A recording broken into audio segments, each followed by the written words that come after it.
Hello and welcome, RCSchim in the hangar, and today it will be about the Anycubic with its filament box, and I will give you my full experience that I had while testing this thing. It's been out for a while now, so firmware is majored. I did a lot of prints, had a lot of experiences, and I'm happy to share them with you. Honestly, that's the main theme of my channel. You might ask yourself if such a kind of cheap printer with a mid-size build volume, it has a filament dryer material system, so you can have 4 different spools. You could, in theory, print color with it, although I think now it's clear that color printing with one extruder and a lot of filament changes and a lot of poop happening is not really the way to go. I mean, you can do it if you need to, but in this video we'll see why I oppose to color printing on this one and why this is still a recommendation, the printer itself. Now that's a lot of spoilers already, I hope you don't switch away now. It came packaged really nice, it's heavy, but you notice, don't just try to tear out the filament box, the AMS, because it's screwed in here in place. Get the box of accessories with the usual stuff. Yeah, it's well labeled which screws you need to loosen. Don't forget this last screw because it holds in place the print sheet. Of course, there are 2 of those things to align the pie plate. You get the white arrow. Never seen this before, it's a clever little thing. You get this activated carbon here, which goes in here for air filtration. Print head makes a solid impression. Has also a nice look and feel. This is the poop box back there. Next we can install the spool holder. You instantly know which screws you have to use. I like that they label those: filament hub, nozzle cleaning module.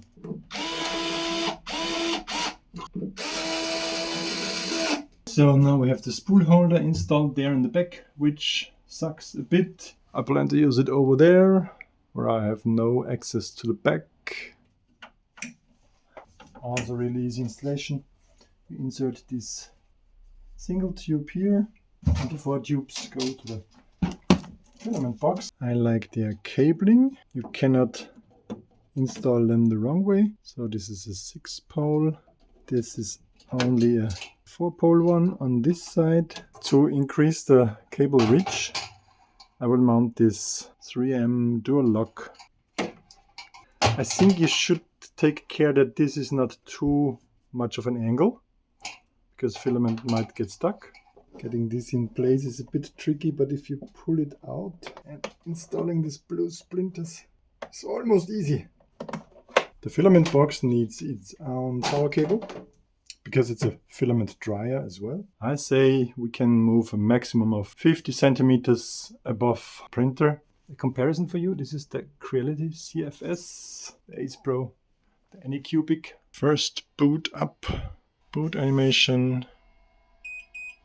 Oh, and that looks rather quick. I will stick with English, global. Oh, and the touch screen is also quite responsive. I heard that it's better to stick with 2.4 gigahertz. So typing on this display is really nice. It's large enough and it has a good response. After I cloud connected this thing here, I could start the firmware update directly from the phone app. I didn't find it here in the setup menu where I thought it was. That was a bit confusing, but yeah, doing it over your mobile phone is even more convenient, I guess. That's me doing my first firmware update before testing anything. I can do a firmware update before doing the input shaping tests, because on many other printers I'm not looking at your Printquality stuff to do input shaping and Wi-Fi connection, and then you can firmware update and do the input shaping again. And that's funny, because while I was waiting for this firmware update, I realized that this box makes the most noise. So this fan noise that you hear currently is from the Ace. And after the firmware update of the main printer machine, it asks me for a firmware update for the Ace Pro to reduce the Ace Pro's noise level, which is very much appreciated. I suppose it will just turn off the fan if it's not necessary, if it doesn't dry anything. So setting up the colors and PLA type was really straightforward. To automatic detection like the Printquality RFID system. I love the fact that I can just check dry here and it will dry it. The printer and the filament box needs to stay online for this, which is a bit of energy waste. Now I chose the white color and said I want to extrude something just for testing. So it preheats, it poops in focus. I am happy. Yeah, yeah, there it is. So this is where I will install my waste bin. Like the orange color accent of the print head. Looks very stylish.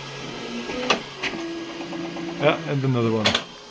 Oh, and there's the nozzle cleaner. Now I see it, yeah? I think I want to do an input shaper now. Do you need to see another input shaping video? It will just shake and compensate for the shakes. Once the shaper is finished, it actually tells you the values, which you don't have to care about this. But if you were into input shaper in the beginning, you would realize those numbers and also the method of shaping. So it's good to know it did something. Okay, so let's use the round flash stick time-lapse and start printing our first print job. Yay, it starts. Okay, finally, after some pooping around, the first layer already looks quite fast. I mean, it's a 15 minutes benchy.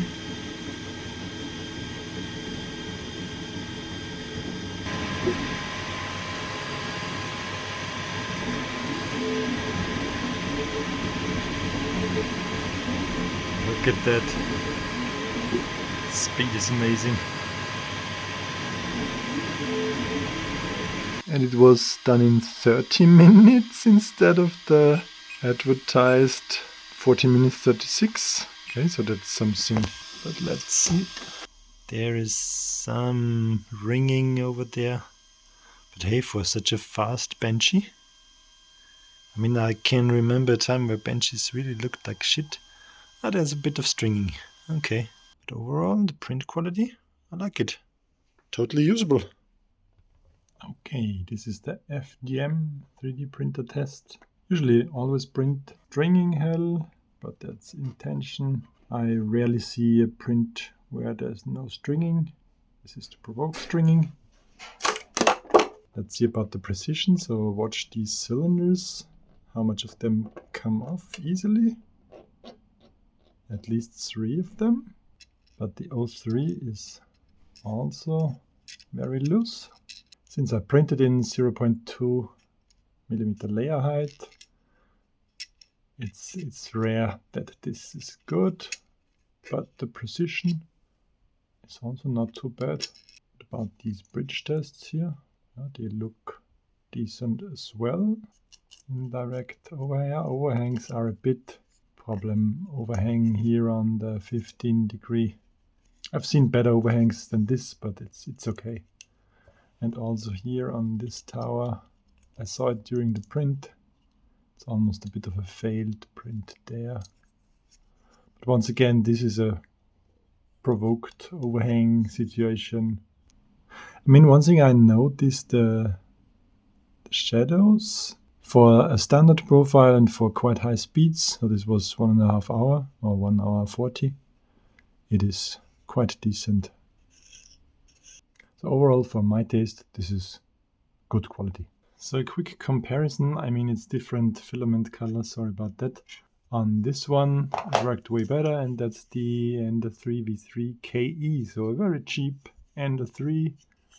And also these overhangs worked well there, the bridges. But the bed slinger had accuracy issues, you see? So the O2 0.2 millimeter is really stuck. So accuracy is better on the Anycubic. Overhang on the maybe slower running bed slinger is better. Another comparison, and that's interesting. It's really, maybe there was something wrong with my profiles. The Printquality K1 Max, K1? Yeah, K1 Max had really bad stringing here. Really bad stringing. And also quite bad overhang situation there. And it wasn't as exact. The O2 is stuck in there. In terms of visual artifacts, the K1 Max always was a bit prone to ugly. This way you see it. So we have ripples here. So in this comparison, the Anycubic looks rather decent. So, and I guess this is why other vendors don't allow TPU in their AMS, because it can be a mess. Okay, actually in their product manual they state that we shouldn't use TPU, TPE or absorbent PVA. Okay, at least this front lid goes off easily with 2 screws. And here we see the problem. Half a kilo of TPU was wasted. They should put a no TPU sticker in this, like Reality does with its AMS. It's just with those 2 front screws. You can take it away. Loosened these mounting bridges. This is the guide that's supposed to, like an extruder, press this into the tubing. Enough resistance that it came out here and made a lot of loops, 2 meter worth of loops inside there. So now there's no tension anymore on the TPU and I can easily pull it out. 4-to-1 reducer, and you see this brass tube here, gear, goes into the brass tubing and just feels the resistance of passing filament. So I think it's the edge of the brass tubing itself that can cause issues. Now this is the other side of the 4-to-1 reducer. There is no issue. It's no resistance. It works good. So also with another filament, here is no problem. But from here to the brass tubing is where the resistance can happen. It moves filament back and it also turns the spool. They turn it too slow. So you've seen it. It's loose and it's provoking filament tangles. It's not so pro. Take a look at this. Maybe something broke. And it's just PLA. I thought we have a nice finished print by now. But at 25% it stopped because of a tangled filament.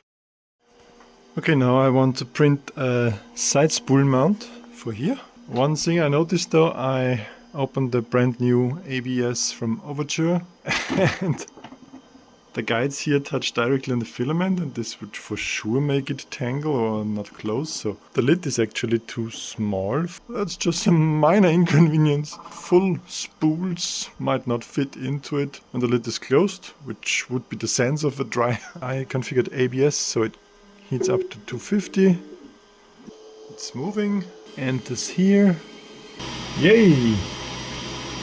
We have extrusion poop. So at least this works. Come down to my collection box.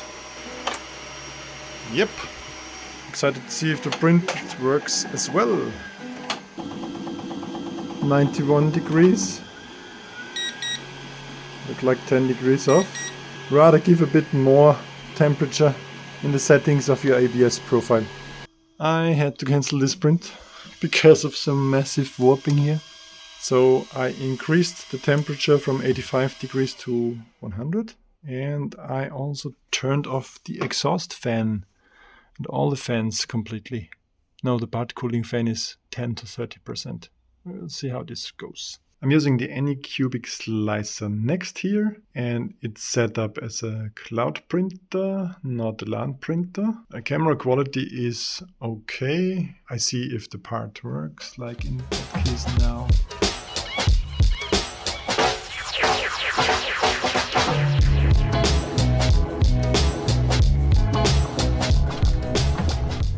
I think the ABS worked nice. No more warping.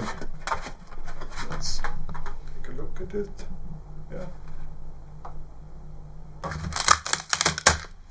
Yeah, so the support, that's a nice feeling. The support broke away really nice and easy. Brim is a bit of fiddling around. The overhang section here that touches the support really looks nice, so no complaints here. One more tip. The area where I used the 3D lock has a good separation of ABS. But Here in this corner seems like I forgot to apply the glue. Here I struggled to remove the last remains of ABS. So it's beneficial to use something like 3D-like or this glue sticks. Okay, the first part is the PTFE riser back further so that the filament doesn't scrub on the surface here. And the second part is the larger part, printed in ABS, now quite nice. And this looks quite nice. So I think they really should have side spool mounts on most printers, because most printers are put in shelves, aren't they? How often do you have access to the back of your 3D printer? This will make it easier now to print TPU and other materials that cannot be fed through the filament system.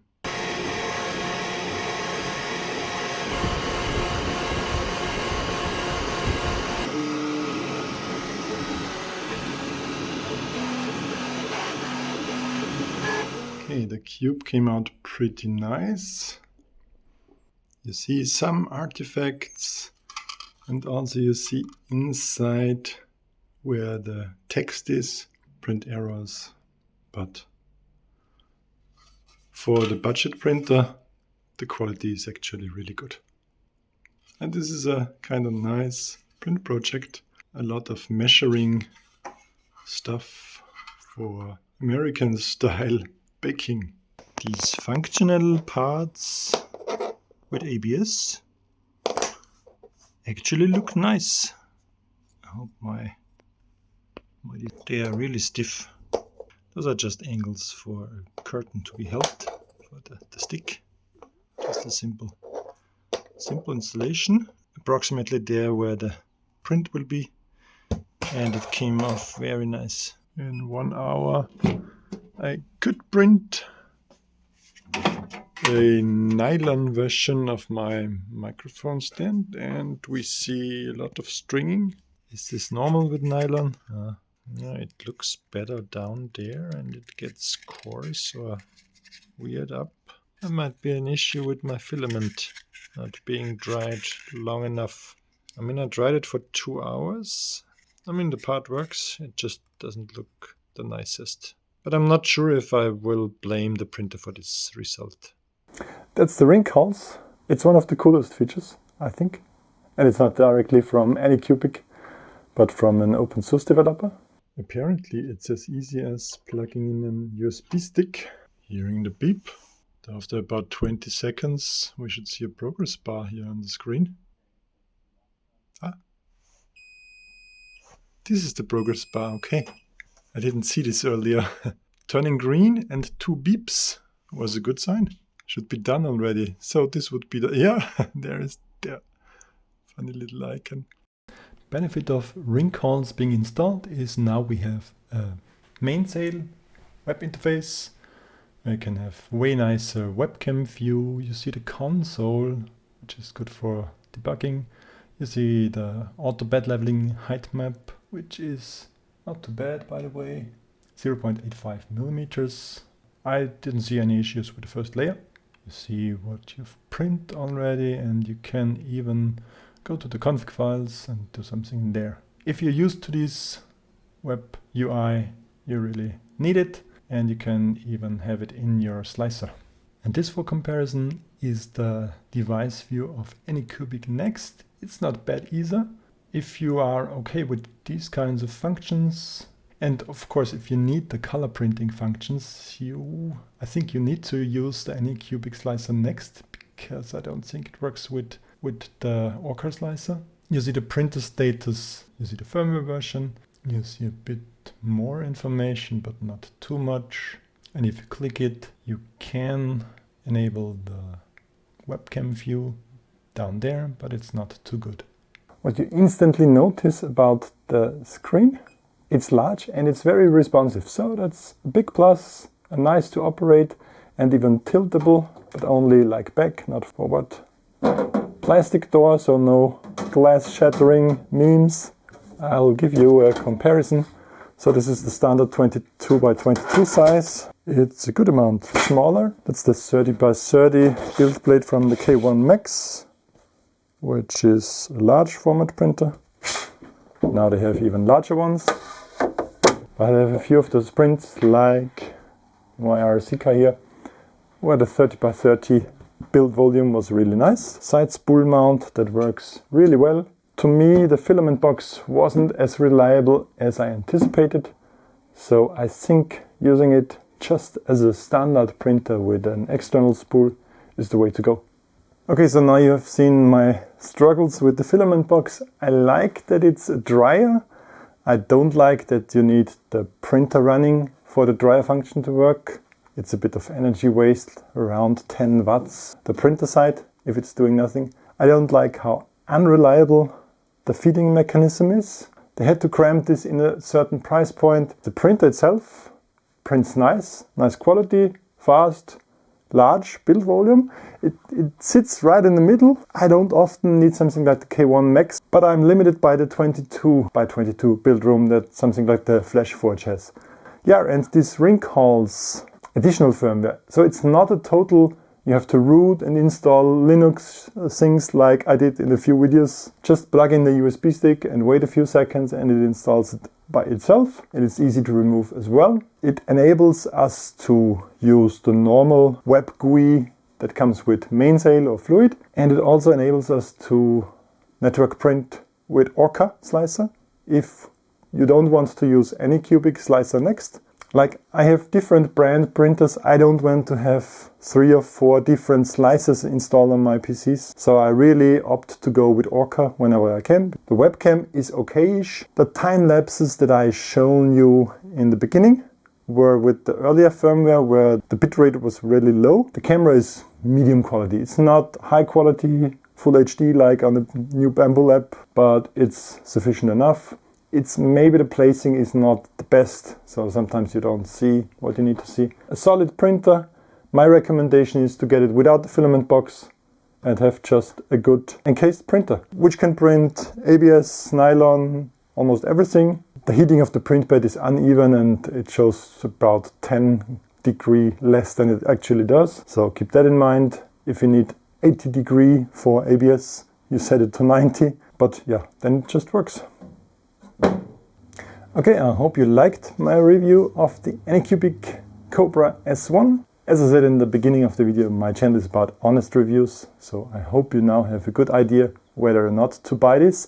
If you plan to buy this, please make sure to check out my links. Those are affiliate links, they help my channel, they don't cost you any extra. I hope that you're convinced now that I'm not driven by affiliate money, but I honestly like to review tech stuff that is interesting to me. I select things that I think are good. I don't review shit.